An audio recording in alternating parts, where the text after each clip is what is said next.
អនុមោទនា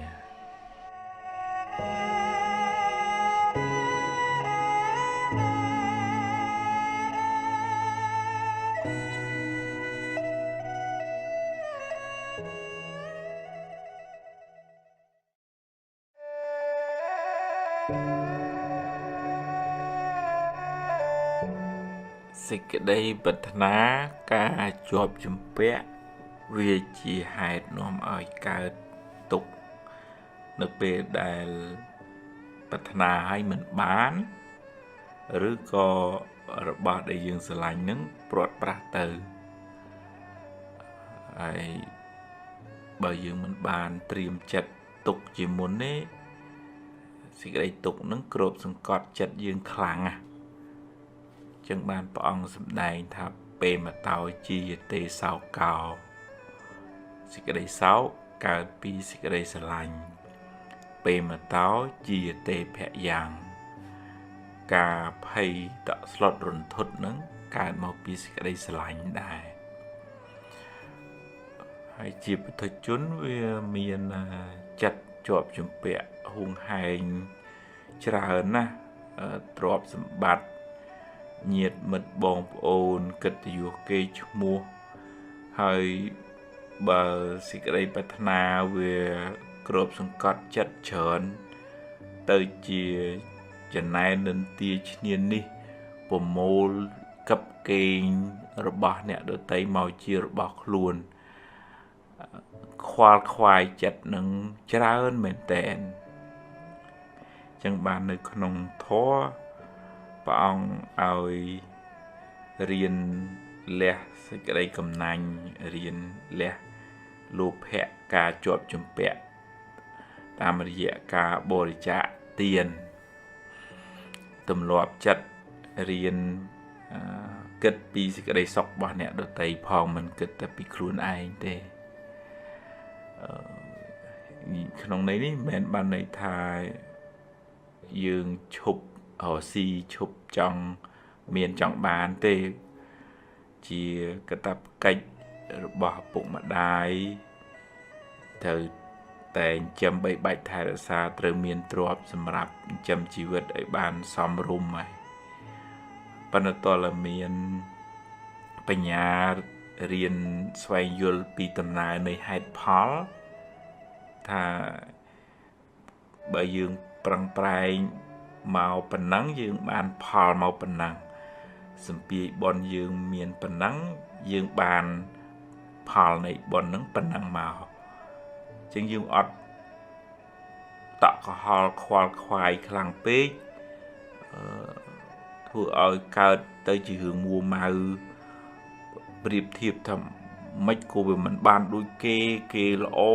ហើយយើងមិនក៏វាមិនបានអានោះទៅជារឿងមួម៉ៅក្តៅក្រហាយយើងអាចប្រៀបធៀបដើម្បីរៀនសូត្របានប៉ុន្តែយើងមិនអាចប្រៀបធៀបប៉ុណ្ណឹងប្រជែងវាសនាឬក៏សម្ពាយបុណ្យបានទេមនុស្សម្នាក់មានសម្ពាយបុណ្យនឹងផ្សេងគ្នាអញ្ចឹងយើងប្រឹងប្រែងរកទទួលទាននៅតែប្រឹងប៉ុន្តែយើងមានបញ្ញាទៅជាមួយដោយទទួលស្គាល់ហ៊ានទទួលស្គាល់ការពិតថានឹងជាលទ្ធផលនៃការផឹងប្រែងរបស់យើងជាលទ្ធផលនៃបុណ្យរបស់យើងហ៊ានត្រូវតែហ៊ានទទួលស្គាល់ហើយប្រឹងប្រែងបន្តទៅទៀតទៅអញ្ចឹងយើងមិនខ្វល់ខ្វាយខ្លាំងហួសហេតុពេកទេយើងមិនដុតខ្លួនឯងទេយើងយកអ្វីដែលជាសមិទ្ធផលយើងមានបច្ចុប្បន្នជាមូលដ្ឋាននៃការធ្វើល្អទៅមុខទៀតជាមួយនឹងប្រពន្ធកូនជាមួយនឹងក្រុមគ្រួសារហើយរៀនស្វែងយល់អំពីសច្ចធម៌កាត់បន្ថយការប្រកាន់ហួងហែងហ្នឹងទើបយើងមិនសូវកើតទុក្ខខ្លាំងបើនៅតែកាន់ហួងហែងលោភៈជាប់ជំពាក់ច្រើនអនេញអណោងច្រើនទុក្ខក៏ច្រើនដែរទៅដល់ណាក៏នៅតែមានទុក្ខដែរ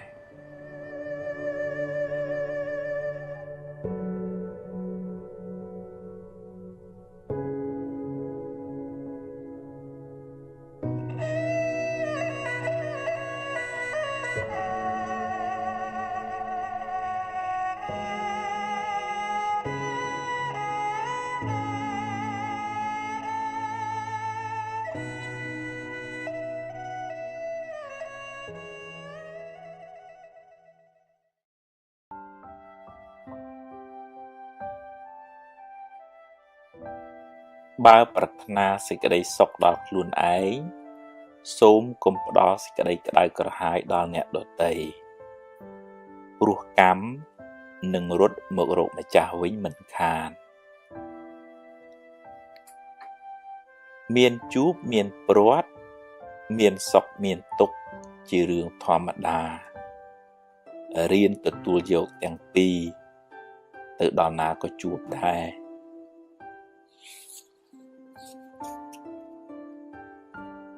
កុំកំណាញ់ពាក្យលើកទឹកចិត្តពេលគេធ្វើបានល្អអ្នកបានបុណ្យផងបានមិត្តភាពផងបានជួយពង្រីកអំពើល្អផង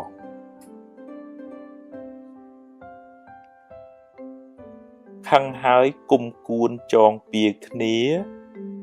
នាំឲ្យកើតទុក្ខក្តៅក្រហាយវែងឆ្ងាយកំណើតវិលវល់កើតមកជាសត្រូវនឹងគ្នាបើខឹងឲ្យឆាប់បាត់កុំចងពៀគ្នា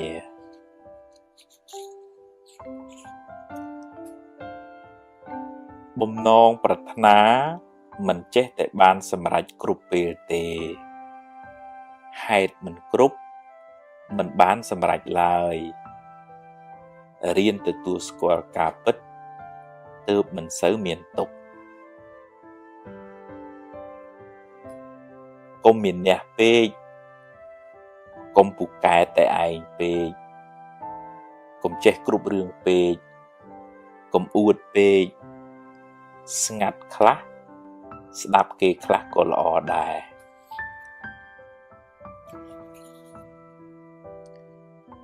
និយាយច្រើនតែអត់ប្រយោជន៍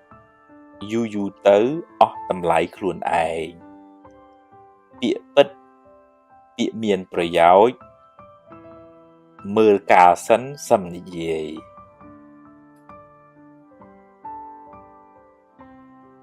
ខឹងក្រោតច្រើនមួម៉ៅច្រើនទុក្ខក៏ច្រើនបើខឹងឲ្យឆាប់បាត់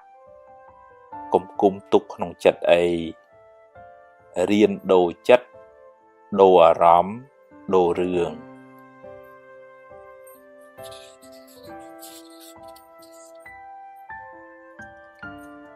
សាងល្អឲ្យហើយកុំចាំថ្ងៃស្អែកជីវិតមិនទៀងទេខំសាងបុណ្យបានជាទ្រព្យជាប់តាមខ្លួនទម្លាប់និយាយដោយចិត្តមេត្តាដោយពាក្យពីរោះពិសាហើយមើលពេលផងអ្នកបានបុណ្យផងបានមិត្តភាពផង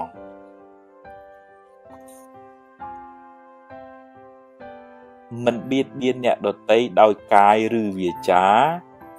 ជាមហាបុណ្យដ៏ធំធេងកើតជាតិណាមានអាយុវែងសុខភាពល្អមានគេចូលចិត្តច្រើន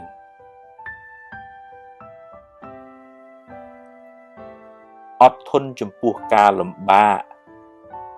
អត់ធ្មត់ចំពោះពាក្យសម្ដីអ្នកដទៃ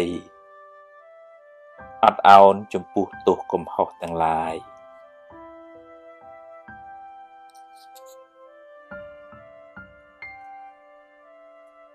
មិនតបតទាំងកំហឹងជាជ័យជំនះដ៏ធំធេងគឺឈ្នះសេចក្តីក្រោធក្នុងចិត្តអ្នកបានត្រជាក់ចិត្តហើយមិនមានពៀវេរា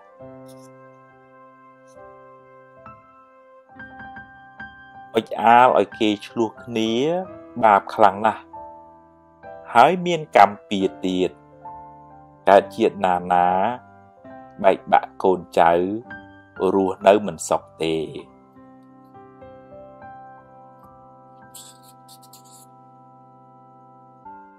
ពេលនិយាយស្ដីឲ្យចេះគិតក្រែងចិត្តគេខ្លះផងវាចាមិនល្អនាំឲ្យមានបាបកម្មពៀវេរាកើតជាតិណាសម្បូរសត្រូវ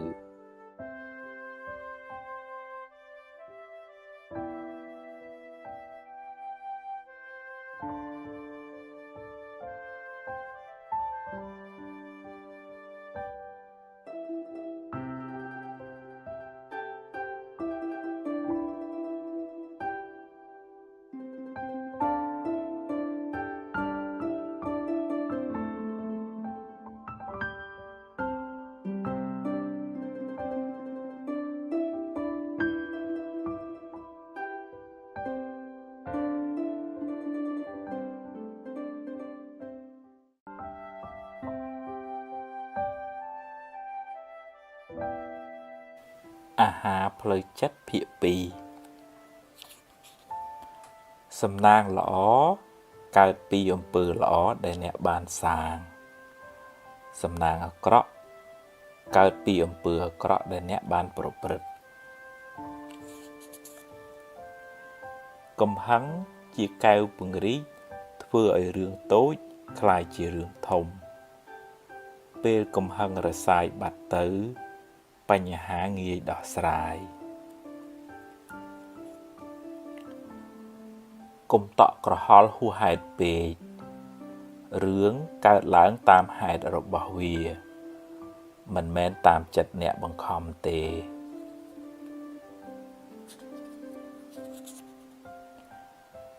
រៀនដោះលែងខ្លួនអ្នកពីគុកអតីតកាលចាត់ទុកថាជាផលបាបចាស់ទៅចុះយកវាជាមេរៀនរួចដើរទៅមុខទៀតកុំងាកក្រោយញឹកពេកការស្ដីបន្ទោសខ្លួនឯងញយជាការបើកផ្លូវឲ្យរឿងពីអតីតមកដុតចិត្តអ្នកឲ្យក្តៅម្ដងហើយម្ដងទៀត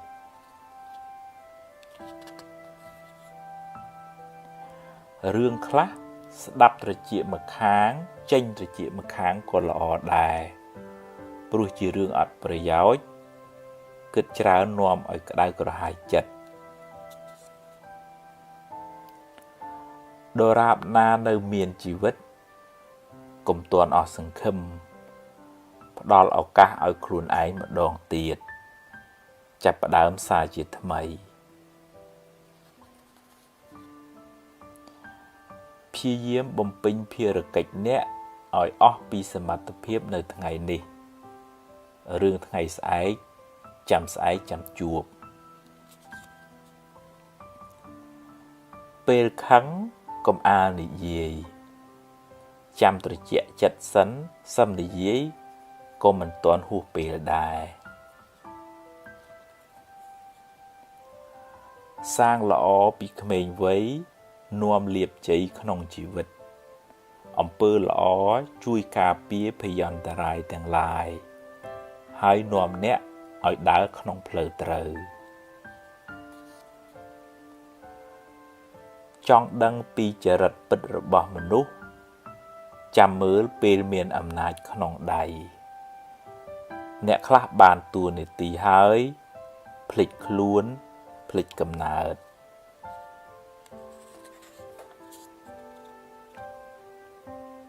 បើខឹងឲ្យឆាប់បាត់កុំគុំទុកក្នុងចិត្តយូរពេករៀនដូរចិត្តដូរអារម្មណ៍រៀនភ្លេចខ្លះ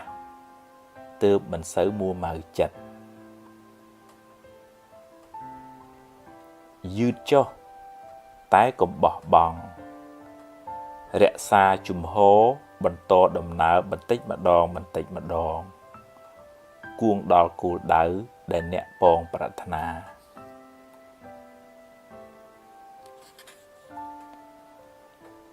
កុំមានអ្នកពេកកុំចេះគ្រប់រឿងពេករៀនស្ដាប់គេខ្លះយើងចេះនេះគេចេះនោះរៀនបើកចិត្តឲ្យទូលាយកុំទម្លាប់បង្អាប់គេហើយលើកខ្លួនឯងគេស្អប់ផងបាបផង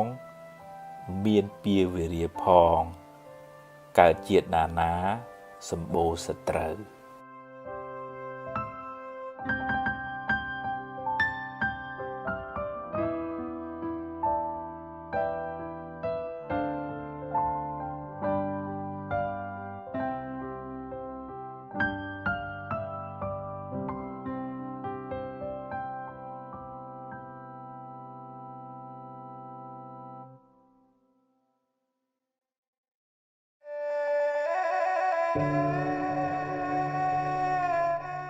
មនុស្សមិនល្អគ្រប់10ទេ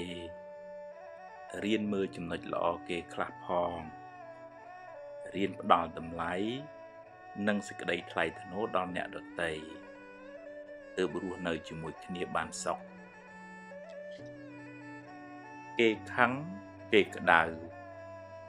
បើអ្នកខឹងគេវិញអ្នកក៏ក្តៅដែរកំហឹងជាភ្លើងតែងដុតទីអាស្រ័យរបស់វា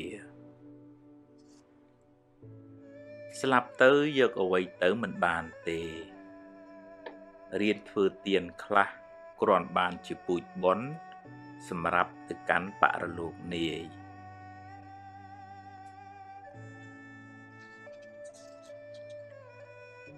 ហួងហែងច្រើនទុកក៏ច្រើនដែរព្យាយាមបំពេញតួនាទីអ្នកឲ្យបានល្អបើត្រូវប្រែប្រួលក៏អស់ចិត្តដែរព្រោះអ្នកបានធ្វើអស់ពីសមត្ថភាពហើយចង់ឲ្យគេគោរពអ្នកត្រូវចេះគោរពគេមុនរៀនផ្ដល់តម្លៃសេចក្តីថ្លៃថ្នូរដល់មនុស្សសត្វអ្នកនឹងបានទទួលសេចក្តីសុខមកវិញ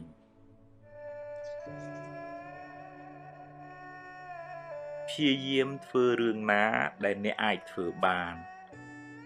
រឿងដែលអ្នកមិនទាន់ធ្វើកើតរងចាំសិនចាំដល់ពេលអ្នកមានឱកាស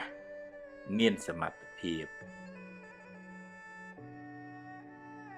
ចិត្តបន់ចិត្តស្រស់ថ្លាចិត្តស្ងប់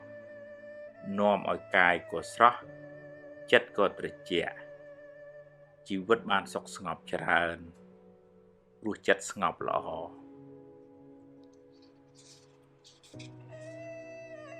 គ្មាននរណាជៀសផុតពីការនិន្ទាទេសូម្បីតែព្រះពុទ្ធ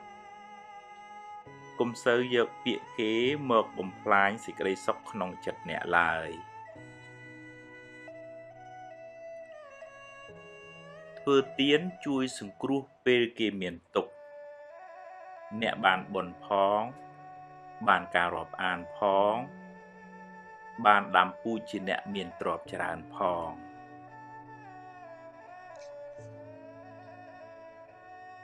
មនុស្សមានសម្ពាយបុណ្យខុសគ្នាជោគវាសនាក៏ខុសគ្នាដែរប្រឹងប្រែងរកឲ្យអស់ពីសមត្ថភាពហើយត្រេកអរចំពោះអ្វីដែលអ្នករកបានបើខ្ចីគេត្រូវចេះសងវិញកុំស៊ីដាច់បាបកម្មនាំឲ្យរកស៊ីមិនឡើងទេ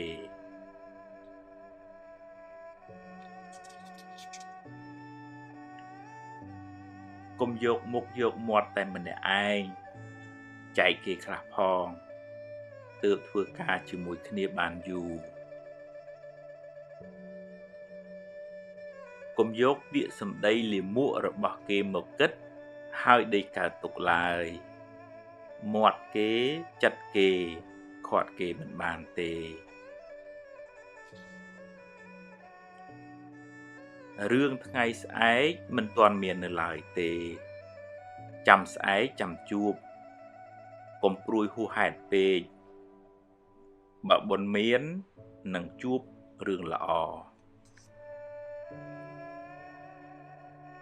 អតីតកាលបានកន្លងហួសទៅហើយកុំស្ដាយអីព្រោះបើស្ដាយទៅក៏កែអ្វីមិនបានដដែលយកវាជាមេរៀនហើយដើរទៅមុខកុំងាកក្រោយញឹកពេក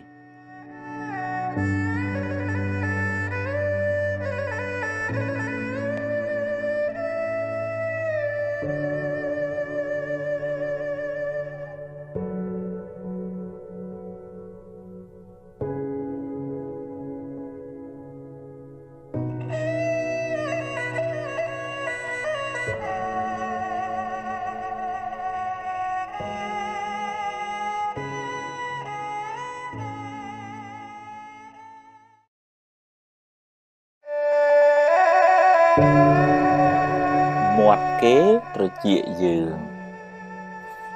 គេមានសិទ្ធិនិយាយហើយអ្នកមានសិទ្ធិស្ដាប់ឬមិនស្ដាប់គ្មានអ្នកណាបង្ខំអ្នកទេអ្នកមិនអាចផ្ទប់មាត់គេបានទេតែអ្នកអាចផ្ទប់ត្រចៀកអ្នកបានបើអ្នកគិតថាវាគ្មានប្រយោជន៍គ្មានតម្លៃសម្រាប់ខួរក្បាលអ្នកគិត មេរោគអាចឆ្លងចូលចិត្តអ្នកតាមទ្វារត្រចៀកបើអ្នកចេះតែយកពាក្យពេចន៍ទិដងគេមកគិតហើយដេកក្តៅក្រហាយពេលគេនិយាយស្ដាប់ចុះតែត្រូវពិចារណាបើវានាំឲ្យចម្រើនចំណេះដឹង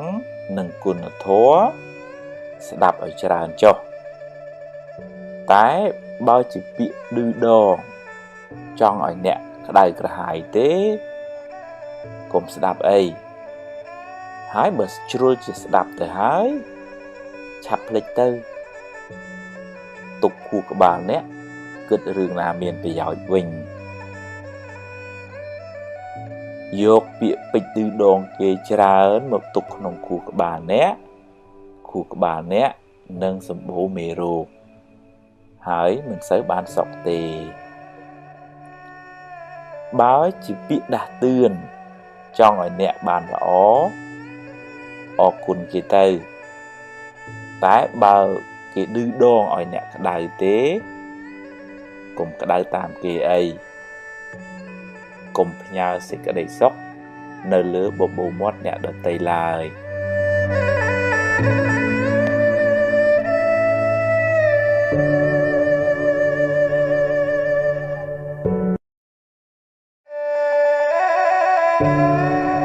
រក្សាចិត្តអ្នកហោះហើរទៅណាអ្នកត្រូវតាមដានចិត្តអ្នកជាប្រចាំបើចិត្តខឹងក៏ដឹងតែចិត្តកំពុងខឹងហើយមិនថយលបឿនកំហឹងបន្តិចមកបើចិត្តចំណែនដឹងថាចិត្តកំពុងចំណែនហើយទាញវាចេះអបអរសាទរគេវិញបើស្ដាយក្រោយដឹងថាចិត្តកំពុងតែស្ដាយក្រោយហើយទាញវាត្រឡប់មកវិញប្រាប់ថារឿងហួសទៅហើយកុំស្ដាយអីបើចិត្តរីករាយចិត្តល្អចិត្តមេត្តាចិត្តបុណ្យក៏ដឹងថាចិត្តrấtល្អហើយព្យាយាមចម្រើនចិត្តប្រភេទនេះឲ្យបានច្រើនធ្វើជាប៉ូលីសតាមដានចិត្តអ្នកនាំឲ្យវាគិតរឿងត្រូវរឿងល្អទើបមិនសូវស្មុគស្មាញហើយមិនសូវមានទុក្ខកុំធ្វើជាជនរងគ្រោះឲ្យចិត្តធ្វើបាបអ្នកតាមចិត្តឡើយត្រូវបង្កើនស្មារតីធ្វើជាម្ចាស់ធ្វើជាអ្នកបញ្ជាចិត្តវិញ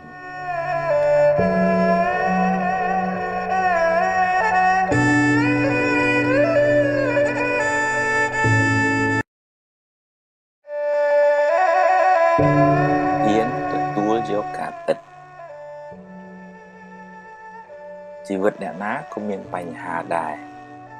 ពេលខ្លះជួបរឿងល្អពេលខ្លះជួបរឿងមិនល្អជារឿងធម្មតានៃជីវិតគ្មានអ្នកណាអាចជៀសរួចទេ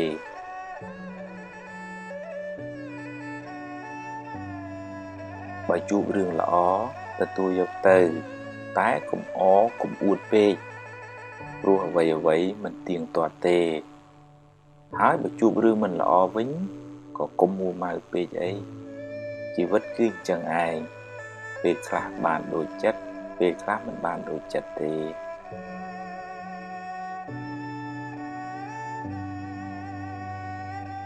ត្រូវហ៊ានប្រឈមមុខដោះស្រាយចំពោះបញ្ហាទាំងឡាយកុំភ័យកុំតក់ស្លុតពេកអីភ័យទៅធ្វើឲ្យរឿងកាន់តែស្មុគស្មាញឡើងបើរឿងអាចដោះស្រាយបានកុំបារម្ភពេកអីដោះស្រាយទៅតែបើប្រឹងហើយនៅតែដោះមិនបានក៏គ្មានអីត្រូវកើតទុកពេកដែរព្រោះបើមួម៉ៅទៅដោះអីមិនចេញដដែលមានតែបង្កើនទុកបន្ថែមទៀតប៉ុណ្ណោះ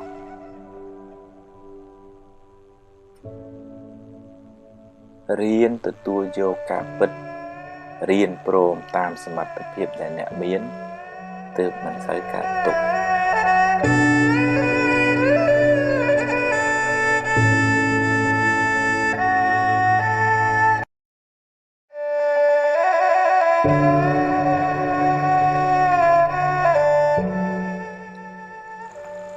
ស្វែងយល់ពីជីវិតយើងម្នាក់មានឧបសគ្គច្រើនណាស់ដែលតម្រូវយើងហ៊ានប្រឈមមុខដោយស្មារតីរឹងប៉ឹងការតស៊ូព្យាយាមក្តីសង្ឃឹមនិងភាពអំណត់អត់ធន់វិថីជីវិតមិនរៀបស្មើរហូតទេមានឡើងមានចុះមានទាបមានខ្ពស់មានសុខមានទុក្ខមានជួបមានព្រាត់មានខាតមានចំណេញជារឿងធម្មតាដូច្នេះត្រូវបង្កើនស្មារតីចម្រើនប្រាជ្ញាប្រាប់ខ្លួនឯងឲ្យហ៊ានទទួលយកការពិតទាំងឡាយទាំងល្អទាំងមិនល្អដែលកើតឡើងក្នុងជីវិតនេះពេលជួបរឿងល្អហ៊ានទទួលយកទៅតែកុំជួបពេកពេលជួបរឿងមិនល្អក៏ត្រូវតែហ៊ានទទួលហើយព្យាយាមដោះស្រាយឲ្យអស់ពីលទ្ធភាពទៅដោះបានប៉ុណ្ណាយកប៉ុណ្ណឹងទៅកុំកើតទុកពេកអីគ្មានអ្នកណាមានសមត្ថភាពដោះបានគ្រប់បញ្ហាទេហើយកុំសូវប្រៀបធៀបជីវិតអ្នកទៅនឹងជីវិតគេអីខ្សែជីវិតម្នាក់មិនដូចគ្នាទេគេជួបរឿងគេយើងជួបរឿងយើងតែអ្នកអាចរៀនសូត្រពីគេបានខ្លះជីវិតនេះតែងមានបញ្ហាហើយបញ្ហាបានបង្រៀនអ្នកឲ្យរឹងមាំជាងមុនរៀនញញឹមដាក់បញ្ហាកុំយំដាក់បញ្ហាទើបជីវិតមិនសូវមានទុក្ខ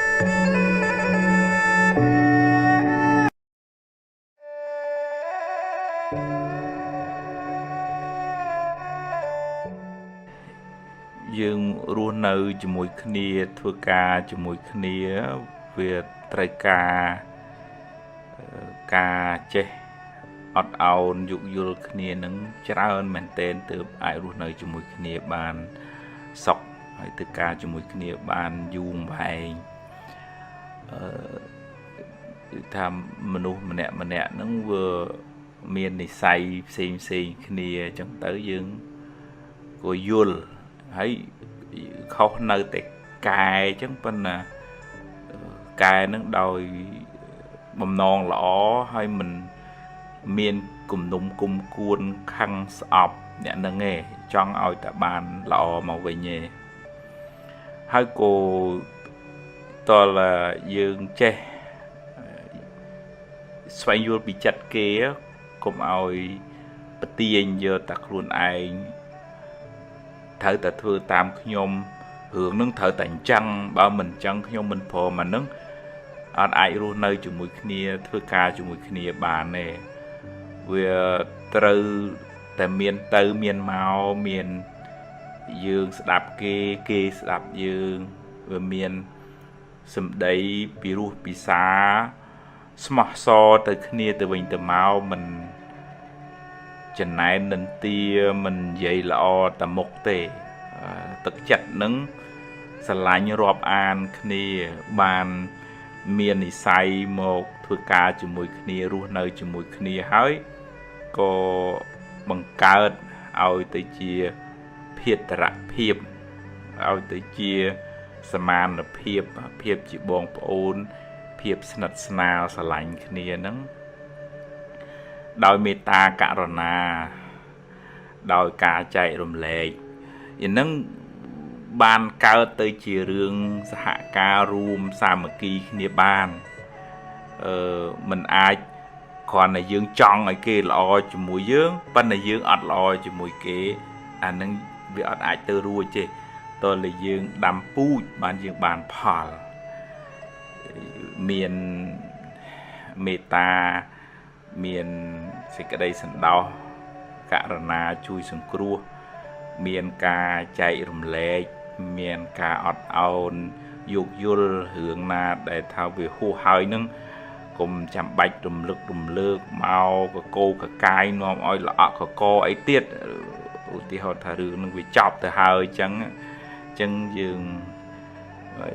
ជួយតម្រែតម្រង់គ្នាទៅមុខទៀតទៅតើចេះយល់គ្នាទៅវិញទៅមកអញ្ចឹងអានឹងទើបយើងរស់នៅជាមួយគ្នាបានសុខ